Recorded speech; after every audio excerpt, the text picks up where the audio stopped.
হয়তো চিরতরে ঘুমিয়ে গেছে সে, আর কখনো জেগে উঠবে না। খাবার চাইবে না, পানি চাইবে না, আর বলবে না আশ্রয় চাই।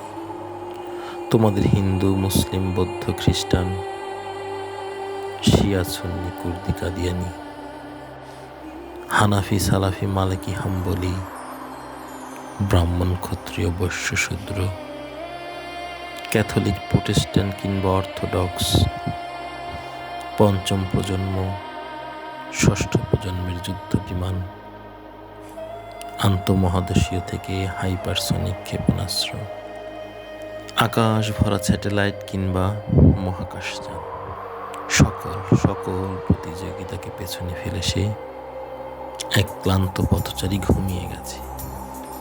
তৃষ্ণার্ত, ক্ষুধার্ত হয়ে পথ চলতে চলতে চিরপ্রশান্তির এক ঘুম নেমেছে তার চোখে। হয়তো আত্মার জগতে মা বাবার অপেক্ষার অবসান করে তাদের কাছে চলে গেছে, তাদের ডাকে সাড়া দিয়ে। পৃথিবীবাসীরা তোমরা কি পরিমাণ বধির ও অন্ধ!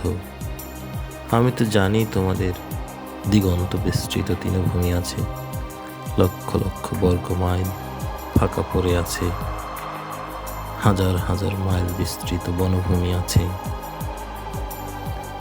ফল ফসলের প্রাচুর্য আছে, আছে হীরা জহরত, দামি দামি গাড়ি, সুউচ্চ প্রাসাদ, অট্টালিকা, প্রমোদতরী আছে, দ্বীপ আছে, সাগর আছে, আছে মহাসাগর। তবুও তোমরা তৃপ্ত নাও। আমাদের মরুর এই কয়েক বর্গ কিলোমিটার জায়গায় তোমরা কি খোঁজো? আমাদের কুঁড়ে ঘরে কেন তোমাদের হানা আর অবর্ণনীয় ধ্বংসলীলা? আমাদের পরিবার ও মানুষজনকে কেন কবরস্থান বানিয়ে দিলে? তোমাদের রক্তের নেশা, মৃত্যু, পথযাত্রীর চিৎকার, বিকৃত আনন্দ দেয় তোমাদের কর্ণকুহরে, প্রশান্তি নামায় তোমাদের রক্তচক্ষে। এই প্রস্থান যদি তোমাদের দৃষ্টিতে পড়ে, যদিও বা কোনোদিন ফিরে আসো আলোর দুয়ারে,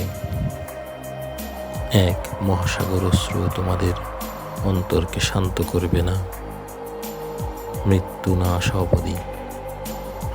নয়তো আগুন হবে তোমাদের অন্তর দগ্ধকারী উষ্ণতা সম্পন্ন। তোমাদের